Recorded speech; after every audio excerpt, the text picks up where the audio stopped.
के लिए सलाह नहीं दी जाती है। तो इसलिए ये सब चीजें जो है अगर आप करते हैं तो इसके साथ हमारी चीजें आती हैं। अब बात हुई वायु की, वायु तत्व की, यानी एयर एलिमेंट की। तो एयर एक ऐसी चीज है जो हम जिसको हम फील करते हैं, या अगर हमारी बॉडी से जो है में अगर जहां पर पृथ्वी नहीं है वहां पर एयर है, यानी जगह नहीं है वहां पे एयर का स्थान है। जबकि पानी जो है एयर प्रोड्यूस करता है, वाटर से बनता है। इसका जो हवा का दुश्मन क्या रहेगा, जहां भी स्पेस होगा वहां पे हवा नहीं होगी, जहां पर हवा होगी वहां पर जो है पानी का संतुलन नहीं मिलेगा। तो इसलिए वायु के संतुलन को जो है अगर अच्छे से बना लेते हैं, वायु स्थान को हम आगे अच्छा करते हैं, तो उस दिशा में समुचित व्यवस्था हो सकती है। इस एलिमेंट को हमें काफी अच्छा, तो हमेशा ये ध्यान रखना कि एयर हमेशा क्रॉस वेंटिलेशन हो, यानी एक खिड़की के सामने दूसरी खिड़की होगी। North west to south east का कॉर्नर बहुत अच्छा होना चाहिए, नॉर्थ ईस्ट से साउथ वेस्ट का कॉर्नर अच्छा होना चाहिए। ये देखना कि कहाँ पर ज्यादा खिड़की बनानी है, कहाँ पर कम बनानी है, तो बैलेंस बना रहे। जब ऑक्सीजन की कमी हो जाती है, एयर की कमी होती है, तो ये सारी प्रॉब्लम होती है। खिड़की दरवाजे किस तरह का उचित स्थान पे खुला छोड़ना है। अभी जैसे हम शेप में बात कर रहे थे कि हम स्क्वायर, रेक्टेंगल या राउंड शेप ले सकते हैं, ट्राइंगल या अनइवन नहीं, पर अनइवन में हम षटकोण वाली जो है घर ले सकते हैं जिनके 6 कॉर्नर्स निकले होते हैं, क्योंकि वो क्रॉस जा रहे होते हैं। अगर ये 5 कॉर्नर होते हैं तो वो खराब होता है। तो ये तत्व संतुलित होता है तो व्यक्ति नए कार्य करने के लिए, नए आयाम खोजने का उसको साहस मिलता है। साथ ही ऐसे लोगों से मिलने का अवसर मिलता है जो कि आपकी प्रगति में बहुत ज्यादा आपकी हेल्प करने वाले होते हैं। तो एयर को बैलेंस करेंगे, एयर को बैलेंस करने के लिए वाटर का भी होना जरूरी है। स्पेस, यूनिवर्स काउंटलेस है। इस यूनिवर्स में 9 प्लैनेट्स, ग्रह, नक्षत्र, सारी चीजें हैं।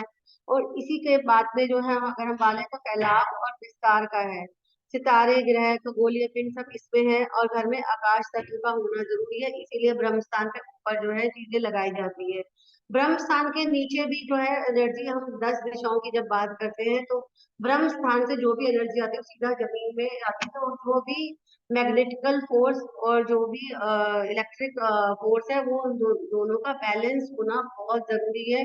वहां पे बीच में रुकावट नहीं है। अगर आपने घर के ब्रह्म स्थान में हैवी पिलर लगा दिया, इसलिए पिलर पहले पुरानी कंस्ट्रक्शन में पिलर सेंटर में लगाते थे। सेंटर में पिलर, सेंटर में सीढ़ियां, सेंटर में किचन, सेंटर में उठा हुआ स्थान।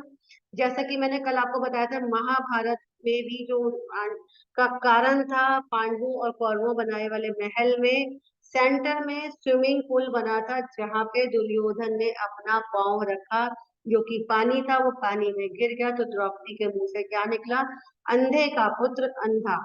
वही जो है आगे चल के लड़ाई का, झगड़े का कारण बना, पूरे कुल का नाश हो गया। तो ये इतना सेंसिटिव पॉइंट होता है सेंटर वाला जो हमारा आता है स्पेस, यहाँ पर शामिल है। क्योंकि वास्तु पुरुष पांचों इंद्रियों में बात करेंगे तो north east, south west, south east और नॉर्थ वेस्ट में चारों जगह अलग अलग एलिमेंट्स बैठे हुए हैं, और सेंटर में ये स्पेस एलिमेंट है। तो स्पेस एलिमेंट को स्पेस ही बनाया, होलो स्पेस है तो इसको खाली रखना है। ना हैवी पिलर, ना हैवी ऑब्जेक्ट्स, ना किचन, ना टॉयलेट, ना सीढ़ियां, ना रूम। डुप्लेक्स में बहुत लोगों ने गलतियां करी है पीछे टाइम में, बिल्कुल सेंटर से सीढ़ियां दे दी या फिर इस तरह की चीजें कर दी, तो वो जो है उनकी प्रॉपर्टी बहुत जल्दी बिक जाती है, घर में हेल्थ इश्यूज हो जाते हैं, बड़ी बड़ी बीमारियां, मेजर बीमारियां घर के मुखिया को होने का चांस रहता है। तो इसलिए सेंटर को बहुत क्लियर और खाली हमेशा साफ रखना चाहिए। अगर किसी के घर के सेंटर में ब्रह्म स्थान में दोष है और एग्जैक्ट उसको सेंटर, जो मैं आपको क्लास, जब हमारा आप सेशन करेंगे तो मैं आपको एग्जैक्ट सेंटर निकालना सिखाऊंगी। 9 ग्रिड में कितने ग्रिड में ब्रह्मा जी बैठे हैं, किस देवता, कौन से देवता कहाँ विराजमान है, ये सब चीजें जो है अगर आप समझ जाएंगे तो वास्तु आपके लिए बहुत आसान हो जाएगा करना। सिंपल स्टेप्स आप फॉलो करेंगे हर रूल्स के साथ, तो आपको उसी तरीके से, जैसे हम खाना मुख से खाते हैं तो वहां से हम सांस लेते हैं, ऐसे ही हर एक जो है एलिमेंट का अपना अपना काम रहता है। उसी काम के साथ हम अगर करते हैं तो हमें ज्यादा चीजें, तो इसलिए जितना खुलापन रखेंगे, बहुत ज्यादा स्पेस होगा तो व्यक्ति शून्यहीन हो जाएगा, दिशाहीन हो जाएगा। तो ज्यादा स्पेस भी नहीं रखना, कंस्ट्रक्शन उसी तरीके से करना है जिसमें कि सबका बैलेंस होना, परसेंटेज जो है वो उसी मात्रा में हो, क्योंकि अगर ज्यादा हो गया तो वो भी लोगों को खराब ही कर देगा।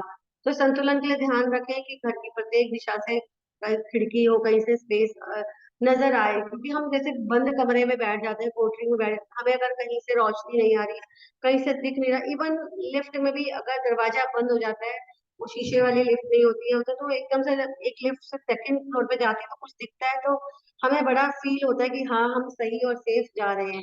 बीच में कहीं माइंड में ये लगता है कहीं ये लिफ्ट अटक तो नहीं गई, कहीं ये प्रॉब्लम तो नहीं हो गई। तो ऐसे ही स्पेस जो है हर जगह से दिखना जरूरी है।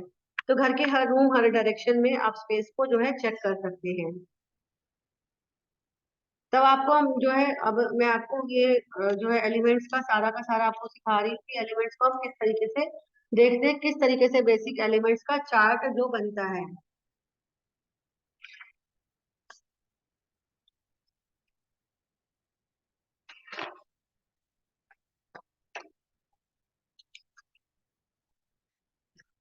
हम एलिमेंट का चार्ट बना लें।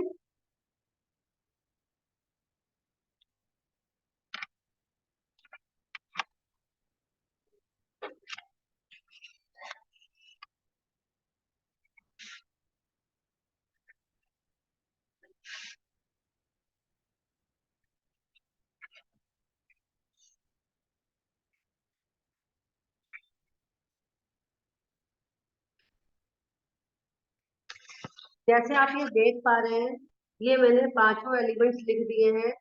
जल, जल, वायु, अग्नि, पृथ्वी और आकाश। इसी एलिमेंट को समझना है कि किस तरीके से बनते हैं, कहाँ पर ये बनते हैं और किस तरीके से इनको हमने बनाना है। तो ये आप सबको दिखाई दे रहा है, विजिबल है? आप सब लिख सकते हैं कि आपको विजिबल है या नहीं है ये। ये एलिमेंट्स बनते कैसे, इन एलिमेंट्स को करना किस तरीके से है।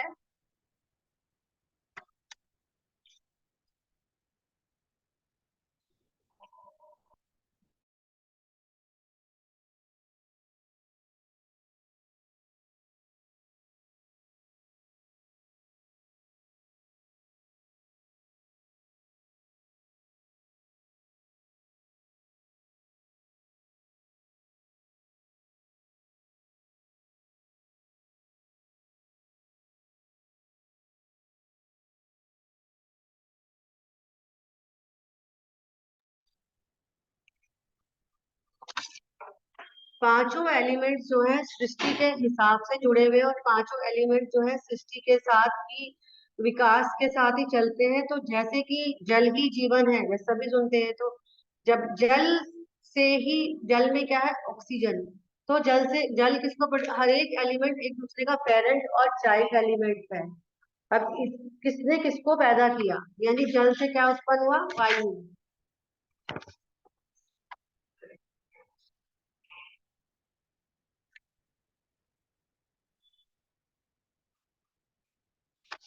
ये आप इसको देख सकते हैं।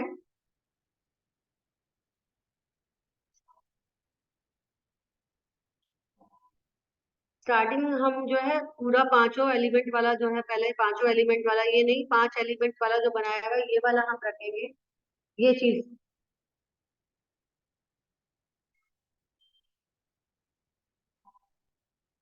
पांचों एलिमेंट्स वाला हम चार्ट बना रहे हैं।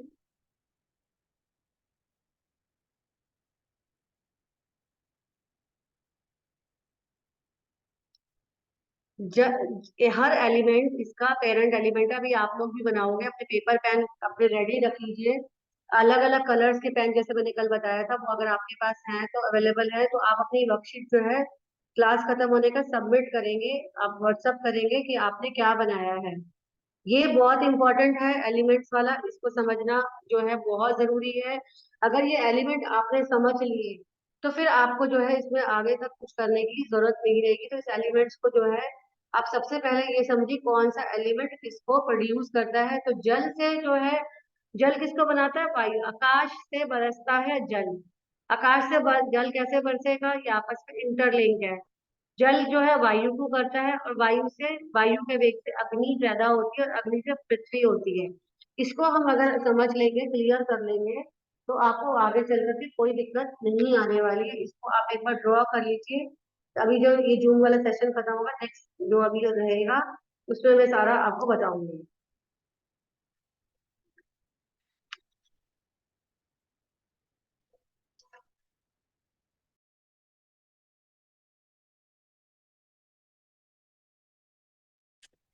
ये दुकान वाले से पूछा था। हाँ हाँ तो दुकान वाला बोला कुछ नहीं, वो ले आओ। हाँ हाँ। वो 3.5 में हम कहेंगे देगी। ये वाली? नहीं नहीं, ये नहीं है। और कोई मकान? वही वाली। अच्छा। अभी और कोई आएगा, अभी तो बोला है ना। हाँ हाँ। तो अभी कोई आया नहीं।